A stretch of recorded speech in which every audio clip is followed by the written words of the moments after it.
In this video, I will start page 114 of the chapter Measurement of Physical Quantities from class 8 physics book. The topic that we will discuss today is International System of Units. Earlier we have discussed different physical quantities, so we will start the discussion on it. In our daily life, we often need to measure various physical quantities. To measure physical quantity, we need to compare it with some standard quantity. Now standard quantity is the one in which the amount is being measured of any particular solid material or any physical quantity, and different standards are maintained. For example, if we need to purchase some sugar, we need to know how much quantity of sugar we are talking about. Like when you go to the market, you tell the shopkeeper that you need 1 kg sugar or 2 kg sugar or half kg sugar. Thus there is a need of some standard quantity for measuring the unknown quantity, and this standard quantity is called a unit. So for this paragraph, students, you have to write a question: what is unit and standard quantity? So mark this whole paragraph as your answer and highlight the term standard quantity and unit. The question is, what is a unit and standard quantity? This would be a short question. Mark your answer from the beginning of the paragraph till the end of the paragraph and highlight the two terms. Next paragraph, this will be related with the importance of System International or SI system. So when we are talking about International System of Unit, we in short form we call it as SI units. So various standard units have been in use for different times in different parts of the world.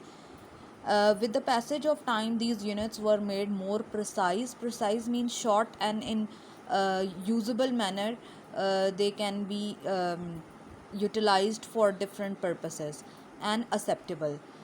People, especially the business communities and the scientists of different countries, faced problems of converting the units into one another. This problem was then solved in a conference of the scientists from all over the world that was held in Paris. You will mark this whole paragraph for your answer, and there is a question that is given in the end of your exercise at the end of the chapter here. Descriptive question number 1: what are SI unit? Explain them. So you will mark the answer that is here already on page number 114 that we are discussing. So you mark the answer from this paragraph. Then we will also discuss how this conference went. In 1916, the 11th General Conference of International Committee on Weights and Measures recommended that all the countries of the world should adopt a system of the same kind of standard units.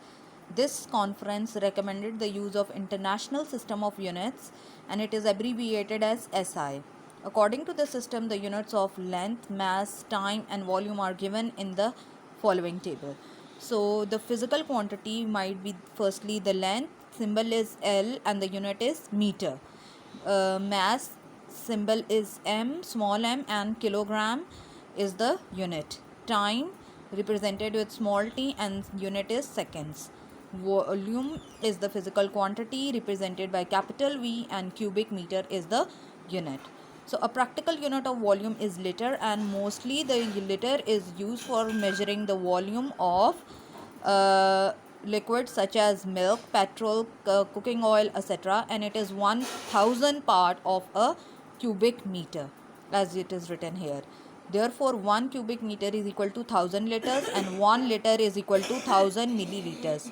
That will be equal to 1000 cubic centimeter, that we also represent by cc. So you will mark this whole paragraph along with the table till the end of this page. Till here you will mark this answer as a long note, and you will write this today in your copy, starting from this paragraph, various standard units, till the end of this page. So after watching this video, please write that question in the copy. That will be your homework.